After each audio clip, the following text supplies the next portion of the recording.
Top 0.8% were earning on average 54 times the average of the people in the bottom 80%. What they found is that in every state and in every major city where they had an office with a large number of agents working out of it, there was one agent who was selling the same product at the same price to the same people with the same competition under the same circumstances, under the same set of difficulties in the economy, who was earning 50 times the amount of the average adult. That there were 50 agents in the office and one person was earning more than all of them put together. Isn't that amazing? And one of the things they found is that the key to this was that each one of these agents had made the commitment to become excellent early in their career. They didn't say, I'm going to go into this and I'm going to earn a living. They said, I'm going to go into this and I'm going to be the best. You must commit yourself to excellence. You must commit yourself to becoming the best. And the wonderful thing is that excellence is a journey. It's not a destination. You never get there. Complacency and satisfaction are the key enemies of excellence. But once you commit yourself to becoming excellent, the whole world opens up for you. A very important point of excellence is just means simply this: do your best every time out and always strive to do it better.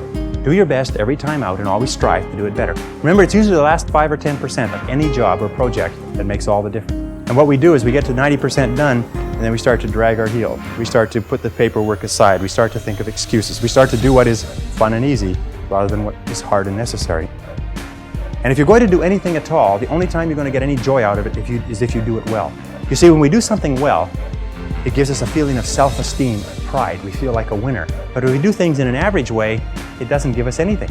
You notice that? It doesn't give us anything. We do it in an average way, it doesn't give us anything. But if we do it in a really exceptional way, it makes us feel wonderful about ourselves. You see, you don't have to be a quantum leap from somebody else. You just have to be a little tiny bit different in the critical areas that make a difference. And you can achieve that simply by making it a goal, setting it as a goal, and working on it. You can become anything that you want to become. The harder you work, the better you get. The harder you work, the better you get. You know, in our society there's a lot of controversy over why should I work so hard for my job. The fact of the matter is that less than 5% really succeed. That's less than 5% of the population really succeed at life. Of 100 people working today, only 1 will be wealthy when they retire. 4 will be financially independent, 15 will have some savings, 80% will be broke and dependent upon charities and only 1 or 2% of people in each generation really makes it in life. And in every single study, those people who make it are those who work hard, hard, hard.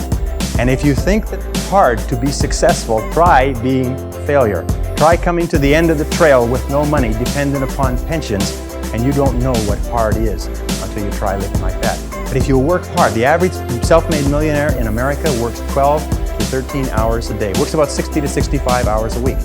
I'll tell you this with regard to hard work, that in our society you only work 8 hours a day for survival. Everything over 8 hours is for success. If you're only working 8 hours a day, you better have a rich uncle or you better have somebody else who's going to take care of you, because 8 hours a day only gets you survival in our society. Because it's so competitive that somebody else is working 9, they've got an edge on you. Somebody else is working 10, they've got a bigger edge on you. Every hour over 8 that you invest is an investment in your future, is an investment in your success. And if you put in the hours over 8, whether it's studying or reading or working, if you put in the hours, it will pay off, and it will pay off in spades. It's like throwing seed in the ground. When you throw a seed in the ground, the plant that comes up is not just one seed, hundreds of seeds. There's a crop that you put in, but you must put the seed in the ground first. The market only pays excellent rewards for excellent performance. It pays average rewards for average performance. It pays below average rewards for below average performance. And I talk to men and women all over America who are unhappy, and they're sad, and they don't like their work, and you know why? It's because they're not good at what they're doing. Well, let me give you a couple of key points. First of all, you'll never have a feeling of self-esteem and self-worth. You'll never feel wonderful about yourself until you know that you are good at what you're doing. Number 2 is if you do not love your work enough to want to be the best at it, get out of it the way you would get out of a burning house. Do not stay at a job that you do not love, because it is the high road to failure, dissatisfaction, frustration, and unhappiness in life. Develop a sense of urgency. A sense of urgency is a quality that is possessed by only 2% of the population. 2% of the population do things fast. 2% of the population have a bias for action.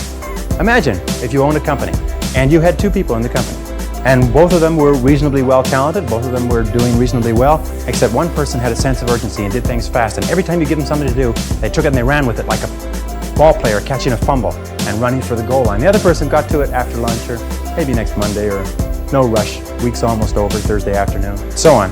Which one would you give additional responsibility? Which one would you promote? Which one would you spend money training? Which one would you send to places where you needed help? It's always the person with a sense of urgency. The Gallup organization that just did a wonderful book called The Great American Success Story, they surveyed 1,500 people in Marquis Who's Who in America. 1,500 of the most respected men and women in America, and they asked them, what do you consider to be the most important single quality of success? And they agreed almost unanimously on common sense. Just common sense. Good common sense. As my friend Charlie Jarvis says, the average person has an enormous amount of common sense because they haven't used any of it yet. You can train your mind to have common sense. You can train your mind to think things through before acting. In my experience, action without thinking is the cause of every failure. Action without thinking is the cause of every failure. And common sense comes from taking the time to think things through before you act. Listen to your intuition.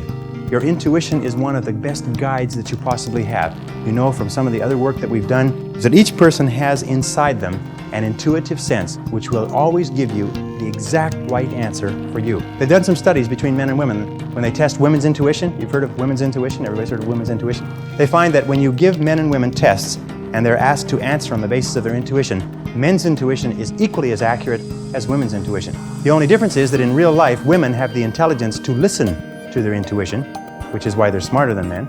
And men do not listen to their intuition. Instead, they override their intuition because they're trying to get something they want the fastest and easiest way, even if their gut feeling says don't do it. Your intuition will always give you the most accurate answer for you. It's almost like an inbuilt computer that will take all of your life experience and knowledge and everything going on around you and give you exactly the right answer. So listen to your intuition. Learn from your setbacks. This is one of the characteristics of high-performing men and women, is that every single time they have a problem or a difficulty, they sit back and they dissect it and they learn everything possible from it. They try to develop general principles. From each setback, they say, what is the valuable lesson I can learn? So you take a look at everything that has happened to you, take a look at the very most difficult experience that you're in right now, and ask yourself, what is the most valuable lesson I can learn from this experience? And believe me, if you look for the lesson, in the Bible it says, seek and ye shall find. It doesn't say seek and occasionally you might find something.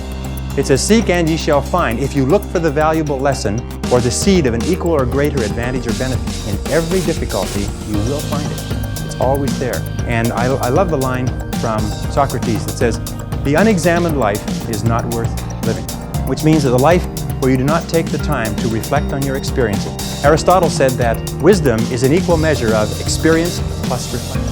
And the reason so few people have wisdom is what they have is experience, but they never take the time to sit back and reflect on what's happening to them, reflect on what they're learning. How many people here have seen people get out of bad relationships and get immediately back into bad relationships? Or get out of a lousy job and immediately join a company and get into another lousy job? What is the natural thing that people do? They get fired or laid off from a job, they quit, they go down the street, they look for what? Another job exactly like it.